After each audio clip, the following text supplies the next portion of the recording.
महाराष्ट्रात जे लोक घराच्या छतावर सोलार पॅनल वापरतात त्यांच्यासाठी एक महत्त्वाची बातमी आहे. असं दिसतंय की स्वतः तयार केलेल्या विजेवरच लवकरच कर लागू शकतो. हो, राज्य सरकार अशाच एका नवीन प्रस्तावावर विचार करत आहे. मग ज्यांनी क्लीन एनर्जीमध्ये गुंतवणूक केली आहे त्यांच्यासाठी ह्याचा नेमका अर्थ काय? चला तर मग हे सगळं प्रकरण सविस्तर समजून घेऊया. आणि इथेच या सगळ्या चर्चेच्या केंद्रस्थानी एक साधा पण खूप महत्त्वाचा प्रश्न आहे. जी ऊर्जा आपण स्वतःच्या साधनांनी स्वतःच्या जागेत तयार करतो त्यावर सरकारला कर देणं कितपत योग्य आहे? याच एका प्रश्नामुळे हा संपूर्ण प्रस्ताव वादाच्या भोवऱ्यात सापडला आहे. ओके, तर हा जो नवीन सौर ऊर्जेवरचा कर प्रस्ताव आहे तो नेमका आहे तरी काय? चला जरा खोलात जाऊन बघू. तर सगळ्यात आधी एक गोष्ट स्पष्ट करूया. हा अजून कायदा बनलेला नाहीये, पण राज्य सरकारने एक विशेष समिती नेमली आहे. आता या समितीचं काम काय आहे तर जे लोक स्वतःच्या छतावर सोलार पॅनल लावून वीज बनवतात त्यांच्याकडून वीज शुल्क म्हणजे इलेक्ट्रिसिटी ड्युटी कशी वसूल करता येईल याचा अभ्यास करणं. म्हणजे हे एका मोठ्या धोरणात्मक बदलाचे संकेत आहेत असं म्हणायला हरकत नाही. पण मग हा नियम नेमका कोणासाठी आहे? कोणाला याचा फटका बसणार आहे? तर याचं उत्तर आहे बिहाइंड द मीटर ग्राहक. आता बिहाइंड द मीटर म्हणजे काय हे समजून घेणं खूप महत्त्वाचं आहे. सोप्या भाषेत सांगायचं तर हे असे लोक आहेत जे स्वतःच्या सोलार पॅनलमधून वीज तयार करतात आणि ती लगेचच्या लगेच स्वतःच वापरतात.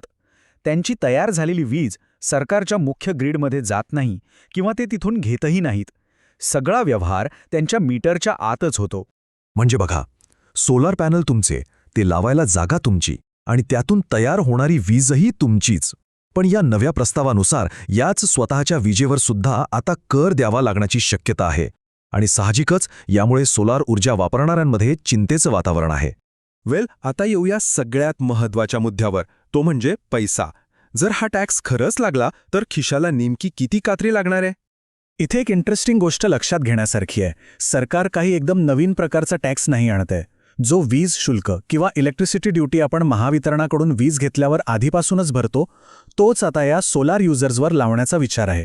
आता यामागे सरकारचा तर्क असा असू शकतो की जे लोक स्वतःची वीज तयार करतात ते ग्रीडमधून वीज घेत नाहीत, त्यामुळे सरकारचा महसूल बुडतो जो ग्रीडच्या मेंटेनन्ससाठी वापरला जातो.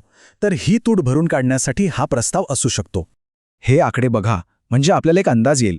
सध्या आपण ग्रीडमधनं वीज वापरली तर घरगुती वापरासाठी 16%, कमर्शियल म्हणजे दुकाने आणि ऑफिसेससाठी 21% आणि इंडस्ट्रीसाठी साधारण 9.5% वीज शुल्क लागतं.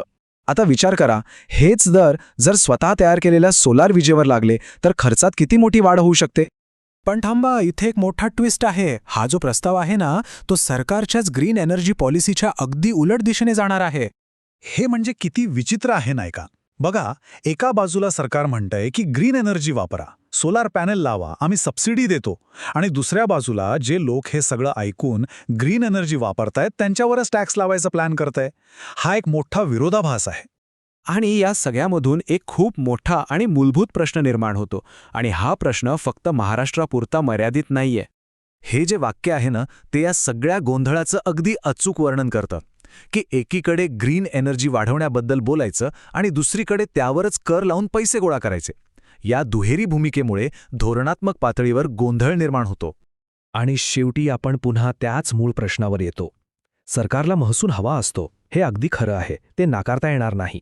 पण त्याचवेळी पर्यावरणाची काळजी घेणं, स्वच्छ ऊर्जेला प्रोत्साहन देणं ही सुद्धा तितकीच मोठी जबाबदारी आहे. मग ह्या दोन्ही गोष्टींमध्ये म्हणजे महसुलाची गरज आणि एक चांगलं शाश्वत भविष्य यात संतुलन कसं साधायचं हाच खरा विचार करण्यासारखा प्रश्न आहे.